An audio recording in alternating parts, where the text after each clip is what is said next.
उत्तराखंड में आईएएस अफसरों से जुड़ी बड़ी खबर आ रही है। कुछ आईएएस अफसरों की जिम्मेदारियों में बदलाव किया गया है। कुछ आईएएस अफसरों के तबादले किए गए हैं। इस बारे में आपको विस्तार से दे दें जानकारी। एसीएस ओम प्रकाश से पीडब्ल्यूडी और ब्रिडकुल वापस लिया गया है। आईएएस आनंद वर्धन को सौंपी गई प्रमुख सचिव नियोजन की जिम्मेदारी। आईएएस आर के सुधांशु को सचिव पीडब्ल्यूडी राज्य संपत्ति बनाया गया। आईएएस आर के सुधांशु को अध्यक्ष ब्रिडकुल की जिम्मेदारी भी दी गई है। आईएएस अमित नेगी को सचिव चिकित्सा शिक्षा चिकित्सा स्वास्थ्य बनाया गया है। आईएएस शैलेश बगोली को सचिव आपदा प्रबंधन नियोजन की जिम्मेदारी दी गई है। आईएएस नीतीश झा को सचिव सिंचाई और पेयजल की जिम्मेदारी दी गई है। आईएएस अरविंद को कुमाऊं कमिश्नर बनाया गया है। रुद्रप्रयाग के डीएम मंगेश गिल्डियाल को टिहरी का डीएम बनाया गया है, तो वहीं आईएएस वंदना को रुद्रप्रयाग का डीएम बनाया गया है। तो आज अफसरों के तबादले से जुड़ी सबसे बड़ी खबर उत्तराखंड से।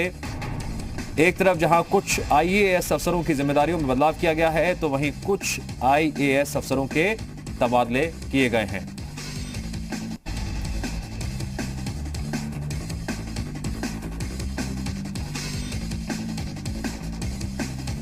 एक बार फिर से आपको बता दें कि किनका तबादला हुआ है और किनकी जिम्मेदारी में बदलाव किया गया है।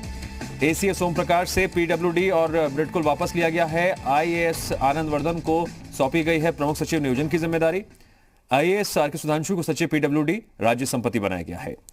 आईएएस आर के सुधांशु को अध्यक्ष ब्रिडकुल की जिम्मेदारी भी दी गई है। आईएएस अमित नेगी को सचिव चिकित्सा शिक्षा चिकित्सा स्वास्थ्य बनाया गया है, तो वहीं आईएएस शैलेश बगोली को सचिव आपदा प्रबंधन नियोजन की जिम्मेदारी दी गई है। आईएएस नीतीश झा को सचिव सिंचाई और पेयजल की जिम्मेदारी दी गई है। आईएएस अरविंद को कुमाऊं कमिश्नर बनाया गया है। तो ये तो बात हो गई जिम्मेदारियों में बदलाव की। आपको बताते हैं किन किन आईएएस अफसरों के तबादले किए गए हैं। जहां रुद्रप्रयाग के डीएम मंगेश गिल्डियाल को टिहरी का डीएम बनाया गया है, तो वहीं आईएएस वंदना को रुद्रप्रयाग का डीएम बनाया गया है।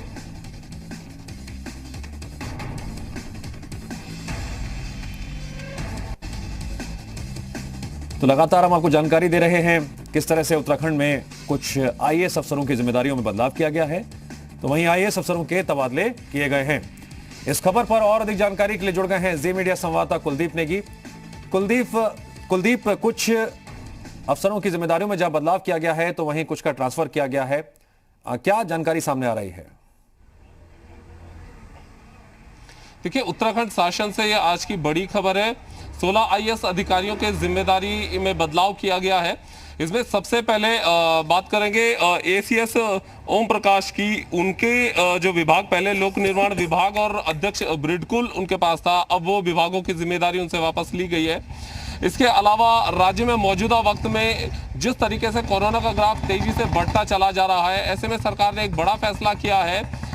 सचिव वित्त अमित नेगी, जो कि मुख्यमंत्री के सचिव भी हैं, उनको स्वास्थ्य विभाग की जिम्मेदारी दी गई है। पहले वो आपदा प्रबंधन की जिम्मेदारी उनके पास थी, तो वो जिम्मेदारी हटाकर उन्हें स्वास्थ्य विभाग की पूरी जिम्मेदारी सौंपी गई है शासन स्तर पर। अब वो पूरी तरीके से मॉनिटरिंग करेंगे कि किस तरीके से कोविड-19 का जो बढ़ता हुआ ग्राफ है राज्य में, उस ग्राफ को किस तरीके से थामना है, किस तरीके से कोरोना के नियंत्रण के लिए सक्रिय तौर पर काम किया जाना है। तो एक बड़ी जिम्मेदारी उनको सौंपी गई है। इसके अलावा और भी जो अधिकारी हैं, उनकी जिम्मेदारियों में बदलाव किया गया है। रुद्रप्रयाग के जो जिलाधिकारी हैं, अब उन्हें टिहरी की जिम्मेदारी सौंपी गई है, और रुद्रप्रयाग में जो अब आईएएस वंदना है, उन्हें जिम्मेदारी दी गई है रुद्रप्रयाग की। इसके अलावा बात करें तो आईएएस आनंद वर्धन जो है, उन्हें एक जिम्मेदारी प्रमुख सचिव नियोजन और बाह्य सहायतित योजनाओं की जिम्मेदारी उन्हें सौंपी गई है। आर के सुधांशु जो कि सचिव है शासन में, उन्हें अब जिम्मेदारी सचिव लोक निर्माण विभाग और ब्रिडकुल के अध्यक्ष बनाए गए हैं।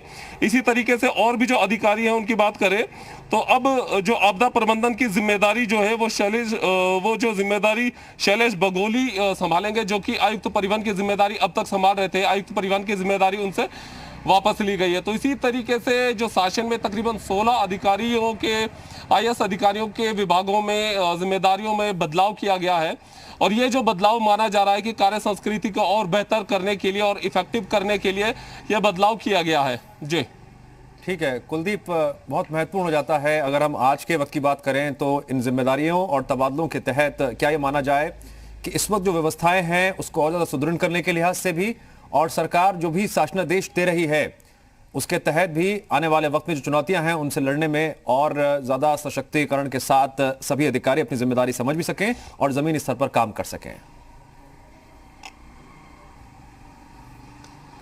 देखिए, इस वक्त सबसे ज्यादा महत्वपूर्ण जो राज्य सरकार के लिए है कि कोरोना का ग्राफ लगातार बढ़ता चला जा रहा है राज्य में। पर्वतीय राज्य उत्तराखंड में जो पहले की स्थिति थी, अब वो स्थिति बदलती चली जा रही है। अब जो केस का डबलिंग रेट है वो 9.5 दिन है। तो आप अंदाजा लगा सकते हैं कि उत्तराखंड में कहां पहले जो केसों का डबलिंग रेट था वो बहुत ज्यादा था और अब स्थिति ये आ गई है कि घटकर ये 9.5 दिन तक पहुंच गया है। आज जो मौजूदा आंकड़ा है 132 है कोरोना का, 132 पॉजिटिव केस उत्तराखंड में आ चुके हैं, जो कि सरकार की चिंता बढ़ा रहे हैं। ये केस उन जिलों में भी आ रहे हैं जिन्हें ग्रीन जोन में रखा गया है। हालांकि राज्य में पहले से ही जो कैटेगराइजेशन जिलों का किया गया था वो ग्रीन और ऑरेंज जोन में किया गया था। रेड जोन के कैटेगरी में कोई भी जिला यहां पर नहीं था।